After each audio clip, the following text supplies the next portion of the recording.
So Lady Luck runs out for the Miami Heat, unfortunately. Miami lose tonight in Game 7 to the Boston Celtics and the NBA referees 100-96. Damn. I mean, that was one hell of a game, you guys. For all of you that saw it, I'm sure all of your hearts are broken just like mine. And I say that the Miami Heat lose to the Boston Celtics and the NBA referees because that was a terribly, terribly officiated game. And I know I'm biased. I know I'm a Miami Heat fan, but I like to always call it like I see it. I've called Miami Heat out at times, even though I'm a Heat fan. But that was just some bad officiating. First and foremost, Max Strus hits a 3 in the beginning of the third quarter. He barely steps out of bounds. Referees didn't catch it. 5 minutes later, they announce in the PA system that they're taking away the three-pointer from Max Strus. I need you guys to tell me this because I can't recall when I've seen that in recent NBA. If a mistake is made, referees are reprimanded after the game. I've never seen a situation that's happened where a referee says, oh, we've made a mistake, take the points away. He barely stepped out of bounds. I don't even think he stepped out of bounds. His heel was standing up the whole time. But the referees took the 3 away. Had the referees not taken that three-pointer away, when Max Strus hit that 3 towards the end of the fourth quarter, we would have been up. But no. Like Eric Spoelstra says, don't make excuses. We can't fix it. We can't bring up the past. It is what it is. The Miami Heat are eliminated from the NBA playoffs. Boston Celtics move on to the NBA Finals. They will take on the Golden State Warriors. Our season is over. Nothing we can do about it. It is what it is, you guys. It's just a fact. So, what does this mean for the Miami Heat going forward? Well, it's a great season. I mean, going forward, there are some changes we need to make, but before we get to that, let's talk about how incredible this season was, you guys. All right, we started off at 6-1. We hung on to the first seed throughout the entire season. We had our ups and downs. We had our bench players step up and take it through. We had guys step up. We had Jimmy Butler step up, Tyler Hero, Kyle Lowry, Bam Adebayo. This was an incredible season. I said it from the beginning of the season. Eastern Conference Finals or bust. We made it to the Eastern Conference Finals. We took Boston to Game 7. We just couldn't close it out. But I got to give credit to our guys. Because we were down by 11 with a little bit more than 2 minutes to go in the game. And at that point, it's like, hey, it's over. Move on to the next season. But we kept fighting. We didn't stop, and we brought it to within 2 points. Then we get a defensive stop. Jimmy Butler drives down the court. And instead of taking his time, he has an open 3-point shot, and he decides to take it. He misses. That's our season. Now, some people might judge that shot by Jimmy because we had a little bit more time. We could have set the offense. Jimmy Butler could have drived in. He could have gotten fouled, got to the line, could have tied it, gone to overtime. I thought about that, you guys, and I'm sure some of you are thinking, Jimmy, what the hell are you doing? Take it in. Get to the free throw line. Here's the thing, you guys. If Jimmy Butler does that, and we tie the game and take it to overtime, Boston is fairly younger than us. Fairly. They were having a much better game than us. So chances are, if Miami took that game to overtime, Boston would have won. So Jimmy was just thinking, this is my opportunity. The momentum is swinging our way. This is the perfect gut punch. This would have been the perfect shot to ruin Boston's momentum and to kill the confidence. So I understand the 3. And Jimmy Butler, in that situation, I would have said shoot it again.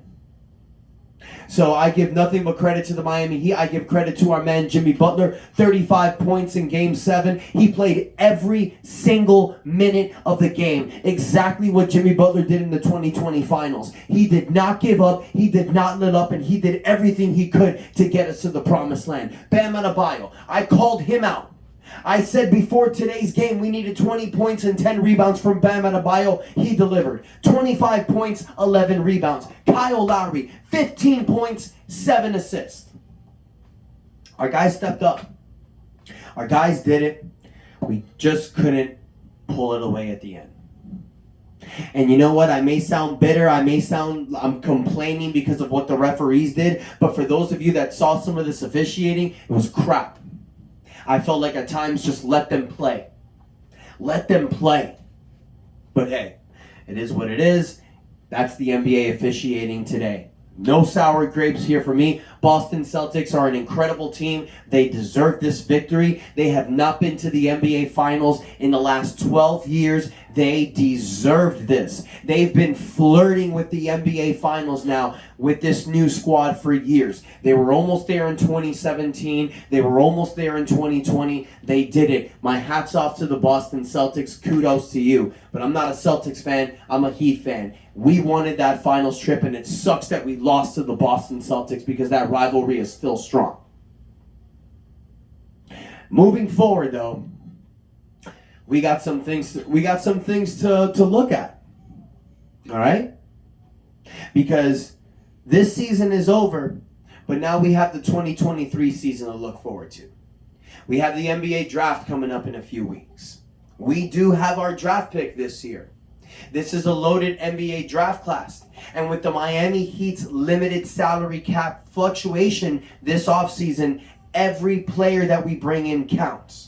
The Miami Heat will have their first round pick this year. We need that pick to bring in someone that can help us immediately. We will be a championship contender going to 2023. So we need somebody that can come off the bench that can spark some offensive light because we are desperately missing some offensive firepower. We saw it during this season during this series against Boston. A lot of times it was just Jimmy creating. We need someone else that could spark some offensive firepower for this team.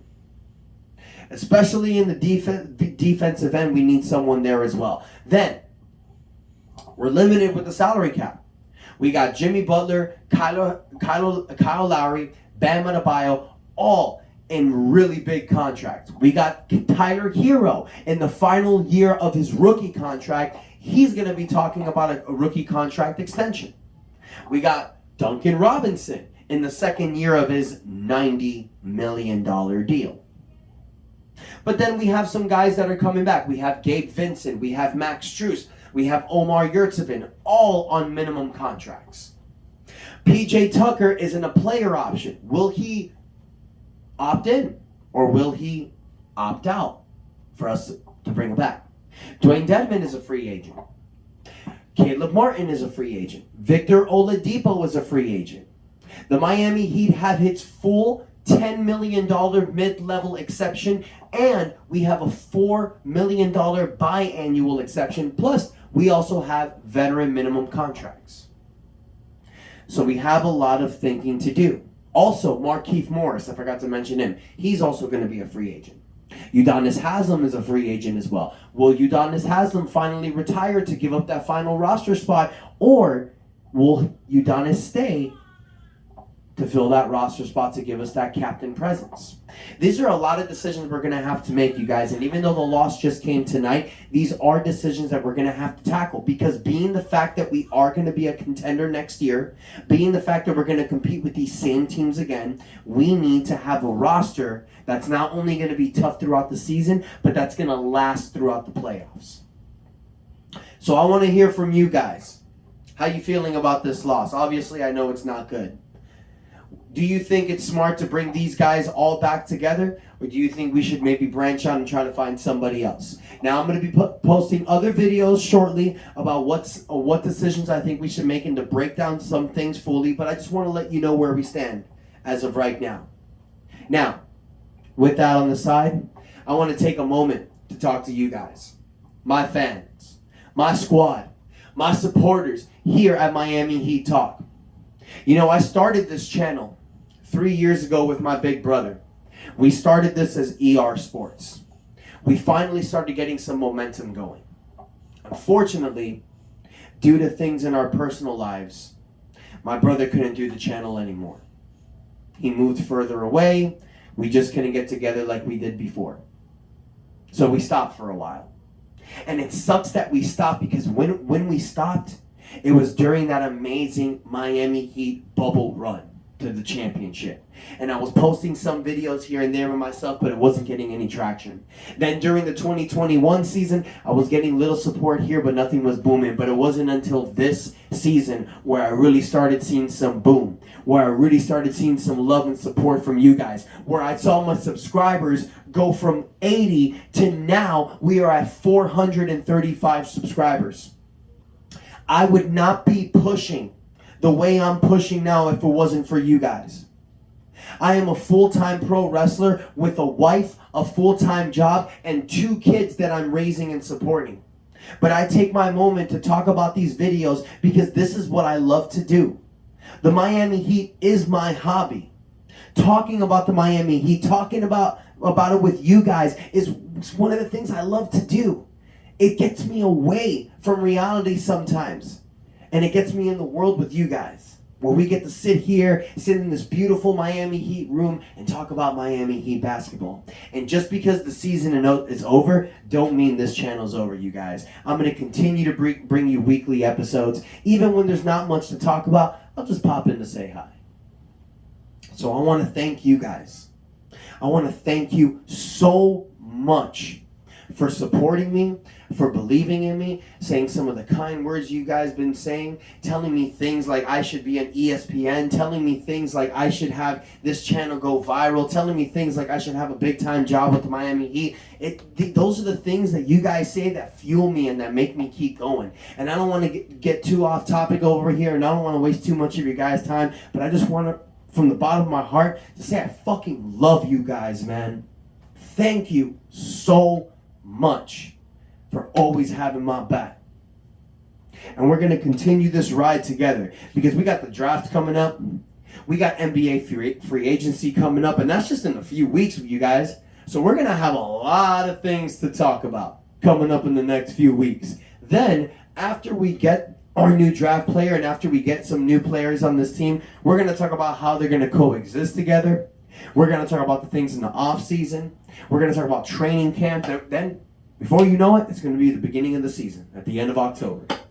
But I will not leave you guys. I'm going to be here continuing to give you great Miami Heat contact. Miami Heat talk will not end. Thank you guys so much for the love, the support, and the encouragement. Tell me what you think in the comments. Hit the like button, but most importantly, hit that subscribe button. I will be posting videos during the NBA Finals. My pick is the Golden State Warriors. All right, I ain't voting for Boston. I want Curry to shut them out, to win another NBA championship without Durant and continue his legacy. All right, let's go Heat. Let's go Golden State. Thank you so much, Miami Heat Talk Squad. I love you guys. And until next time, it's your boy Ernest out. And that's enough said.